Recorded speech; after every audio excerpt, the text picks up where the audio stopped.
en este sermón se titula Caminando religiosamente en la carne. Gálatas capítulo 5 versos 19 al 21. Padre, te doy las gracias de nuevo por dejarme expresar tu palabra. Bendice a los que escuchan. Espero que este sermón, esta enseñanza les sea de edificación, Señor. Doy gracias por mis hermanos de donde saco estas palabras, Dios. Te doy gracias por mostrarme esa sabiduría.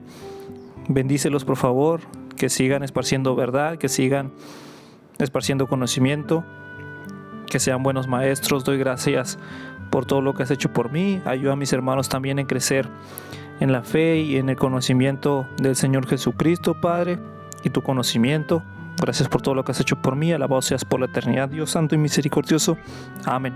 Gálatas capítulo 5 versos 19 al 21 nos dice: Ahora las obras de la carne son manifiestas, que son estas: adulterio, fornicación, inmundicia, lascivia, idolatría, brujería, odio, diferencias, emulaciones, iras, contiendas, sediciones, herejías, envidias, homicidios, borracheras, juergas y cosas semejantes, de las cuales os dije antes, como yo también os he dicho en tiempo pasado, que los que hacen tales cosas no heredarán el reino de Dios. Pablo da una lista de 17 cosas en la versión King James de cómo es caminar en la carne. Una mirada rápida a ellos muestra que 4 de ellos tratan con pecados sexuales, 9 se ocupan de cómo tratamos con los demás, incluyendo estar celosos de ellos y reaccionar con ira hacia los demás. Creo que cuando la mayoría de nosotros pensamos en caminar en la carne, pensamos en la persona que simplemente se entrega a los deseos pecaminosos. Si él es un creyente, él es lo que llamaríamos reincidente. Básicamente vive su vida sin preocuparse por Dios y probablemente ni siquiera asiste a la iglesia, estudios bíblicos, etc. O al menos no muy a menudo. Pero lo interesante del libro de Gálatas es que no es así como describiríamos a las personas a las que Pablo está escribiendo. Son creyentes, pero no son lo que llamaríamos reincidentes. De hecho, son lo que llamaríamos personas religiosas.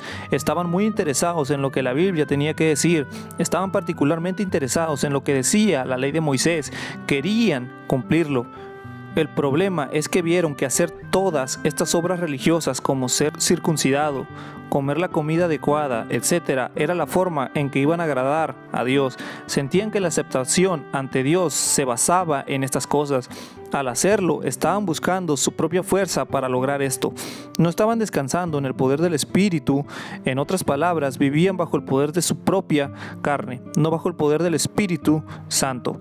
En Gálatas 5, esto es lo que significa vivir según la carne. Es interesante, una persona puede ser muy activa en la iglesia, puede leer la Biblia y exteriormente parecer muy religiosa, pero a la vez puede ser un creyente muy carnal. Eso sucede cuando olvidamos que vivimos por la gracia de Dios y por la fe, y no en el poder de nuestra propia carne. No es casualidad cuando se miran las 17 cosas que Pablo enumera en estos versículos, que no solo las vemos en los incrédulos, en el mundo en que vivimos. Desafortunadamente se ven todas las personas, sean creyentes o incrédulos, ya sean parte vital de las iglesias o no. Los pecados sexuales, incluida la pornografía, son rampantes en las iglesias de nuestros días. Además, la ira y los celos a lo que se refiere Pablo también son básicos en muchas iglesias evangélicas. Por supuesto, algunos dirían que tales personas no son realmente cristianos, pero Pablo deja muy claro en Gálatas que los creyentes pueden caminar en el poder de la carne, incluso las personas religiosas. Podemos odiar a los otros creyentes en la iglesia, hablar mal de ellos y a la vez servir en la misma iglesia. ¿No está claro que cada vez que alguno de nosotros nos enfocamos en nosotros mismos y cómo podemos servir a Dios en nuestro poder, estamos caminando de acuerdo a la carne? Cuando lo hacemos, somos capaces de cualquiera de las obras de la carne que Pablo enumera. Si vamos a caminar por el Espíritu, debemos enfocarnos en la gracia de Dios, quién somos por esa gracia a través de la fe en Cristo, y permitirle vivir a través de nosotros y cambiarnos.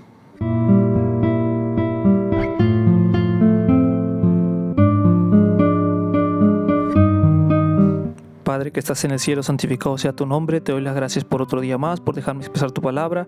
Perdona mi iniquidad, mis distracciones, mi maldad, Señor. Llegará el punto en que me librarás de esta carne, Señor, y seré incorruptible.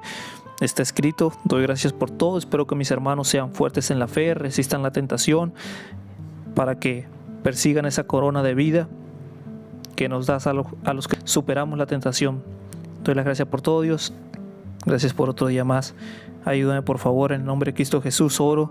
Pido estas cosas, alabado seas por siempre jamás. Amén, Señor.